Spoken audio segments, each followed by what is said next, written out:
नमस्कार। यो हिजोको अविरल वर्षापछि आज चाहिँ नाड चितवन बजारमा चाहिँ मौसम एकदम सफा भएको देखाउँदैछु मैले भिडियो मार्फत। र यसो हेर्दै जाँदाखेरि यहाँ एकजना व्यक्ति देख्न सक्नुहुन्छ। मैले मोबाइल पनि एकदम जुम गरेर हेरेँ। यो होर्डिङ बोर्डमा चाहिँ सायद हिजोको हावाले केही ब्यानरहरू बिगारेको भएर फेर्न लागेको हो कि मर्मत बनाउनु लाग्यो।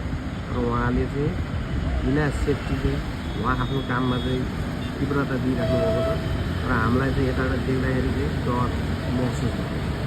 तपाईँले देख्न सक्नुहुनेछ। हेर्नुहोस्, उहाँलाई चाहिँ यही भिडियो मार्फत काहीँ कुनै पनि यस्तो काम गर्दाखेरि सेफ्टी भएर चाहिँ गर्नु अनुरोध गर्दछु। हेर्नुहोस्, उहाँ चढिराख्नु भएको छ। सायद त्यो होर्डिङ बोर्डको चाहिँ हावाहुरीले बिगारेको बोर्डलाई चाहिँ बनाउँदै हुनुहुन्छ। त्यसै कारणले होला मैले भिडियो मार्फत उहाँलाई फेरि पनि जानकारी गराउँछु। धन्यवाद।